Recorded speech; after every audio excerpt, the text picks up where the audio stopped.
동양 최초 공화주의자 죽도 정열이 편입니다. 1546년 명종 때 태어나서 1589년 선조 때까지 43세를 살았다.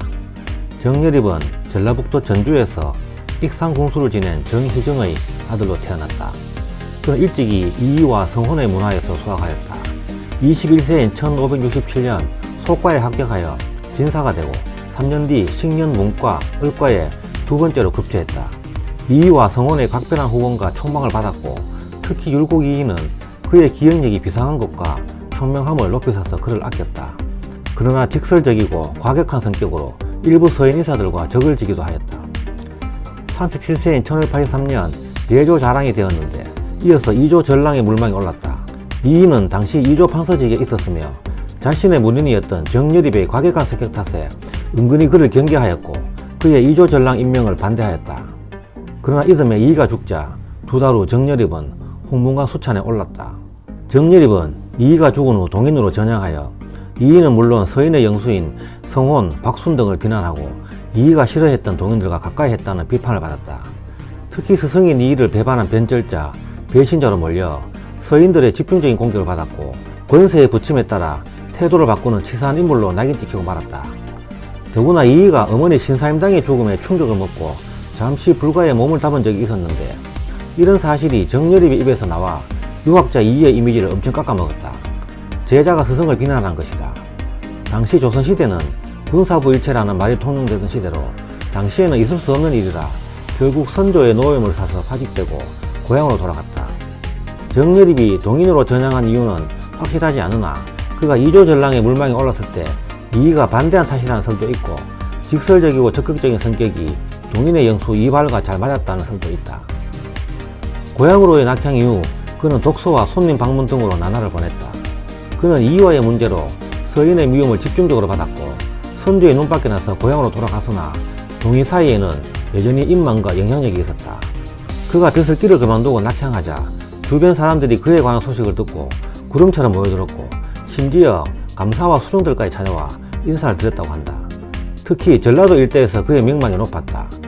이는 그의 가게가 오랫동안 전주 지역의 명문 거족이었던 점도 작용하였다. 조정에서 그가 물러가는 것을 애석히 여겨 그에게 다시 벼슬길을 열어줄 것을 간청하는 신하들도 있었지만 선조는 끝내 허락하지 않았다.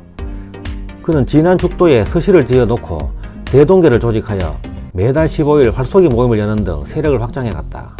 이들 대동계에서는 여러 무사, 천노 등 신분 제약 없이 받아들였으며 이들에게 강론하여 개혁사상과 애국심을 심어주고 말타기, 활쏘기, 칼쓰기 등의 무력도 연마시켰고 보름마다 한 번씩 무술훈련을 하는 등 호남을 중심으로 세력을 확장해갔다. 그 무리가 600여 명에 이르렀다고 한다. 41세인 1587년에 녹대의 외적 18척이 들어와 행패를 부린다는 급보가 들어왔다. 당시 전주 부윤으로 있던 남원경은 서인인데도 그에게 도움을 청하였다. 그는 예정을 생각하여 남원경을 도와 대동계원들을 데리고 출병하여 왜구를 물리치기도 하였다. 그 뒤 정열입은 문과 무를 겸비한 선비로 명성을 떨치게 되었다. 대동계의 조직은 더욱 확대되어 황해도까지 진출했다. 하지만 이들의 동정이 주목을 받게 되고 43세인 1589년 마침내 역모를 꾸미고 있다는 당시 황해도 관찰사의 고변이 임금에게 전해지자 조정은 파란을 일으켰다. 고변의 내용은 정열입의 대동계 인물들이 한강의 결빙기를 이용해 황해도와 전라도에서 동시에 봉기하여 입경하고 대장 신립과 병조판서를 살해하고 병권을 장악하기로 하였다는 것이다. 처음에는 선조도 이를 믿지 않았고 정열입과 같은 배를 탔던 동인계열들도 그가 스스로 한양에 올라와 무고를 주장하면 사건이 해결될 것이라고 낙관적으로 생각하였다. 그러나 수사가 진행되면서 금부도사인 유담으로부터 정열입이 도주했다는 급보가 조정에 당도하더니 곧이어 정열입이 진안 죽도에서 스스로 목숨을 끊은 일이 벌어졌다. 그러자 선조가 직접 나서 정열입의 아들인 정옥남에 대한 친국을 시작으로 기축국사가 시작되었다. 정열입이 갑자기 죽자 그의 영모서는 확인이 되지 않았는데도 사실로 여겨졌다. 그의 사망 이후 그의 집은 허물어지고 파헤쳐져 연못으로 만들어졌다. 선조는 사건의 위관으로 서인 강경파 정철을 임명했는데 이 옥사로 처음에는 80여 명이 체포 연행되었다가 그 가족과 관계자들까지 체포, 투옥되면서 무려 1000여 명의 희생자를 냈다. 이 사건으로 동인에 대한 박해가 시작되어 자의정 정은신, 부작 이발, 이길 형제, 백유양, 최영경 등 저명한 사대부들이 죽어갔다. 정예립의 조카 이진길은 불복하다가 매 맞아 죽는 등 연루자는 수없이 많았다. 그 중에는 안질환으로 눈물을 흘렸다 하여 살해된 사람, 형문에 참혹함에 고개를 돌렸다 하여 죄인을 동정한다는 이유로 장사당한 사람도 있다. 팔순이 된 할머니나 아직 말귀도 못 알아듣는 어린아이까지 관련자의 가족이라는 이유로 죽이기까지 했다.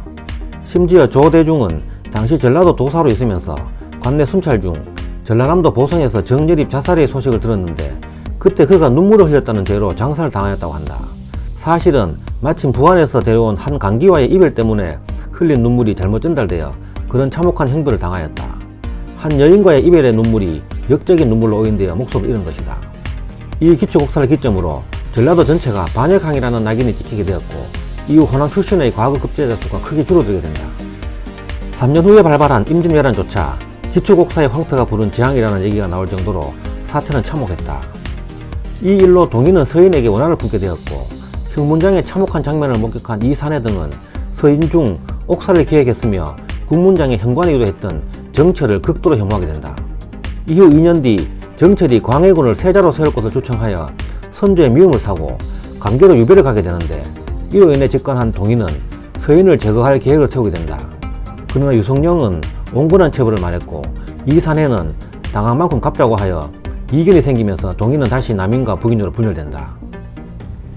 정예립의 가문은 호남의 명문 거족이었으나 기초곡사 이후 그의 가족들은 몰락했고 전주 지역 출신에 대한 인사불이익이 가해졌다.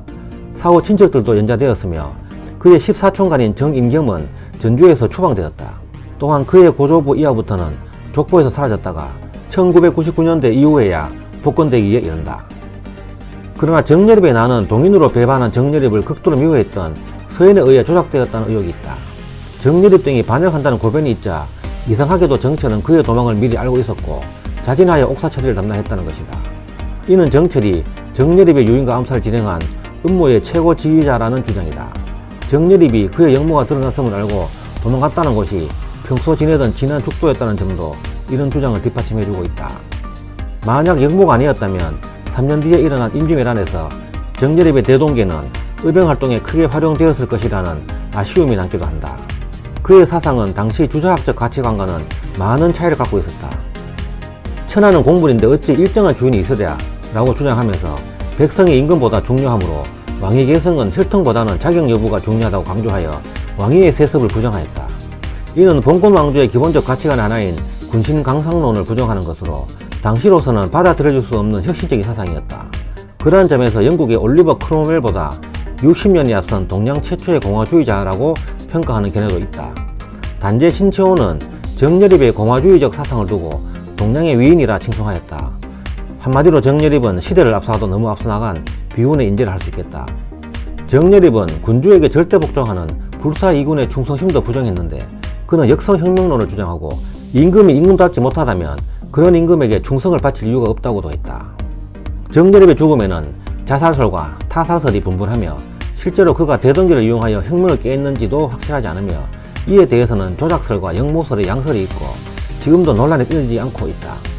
남아정의 동서만록에 따르면 정예립이 진안 죽도로 단풍 구경을 갔는데 선정관과 진안 현감이 정예립을 죽인 후 자결한 것으로 꾸몄다고 기록되어 있다. 정예립의 묘는 김제시 원평면 동곡리에 있다.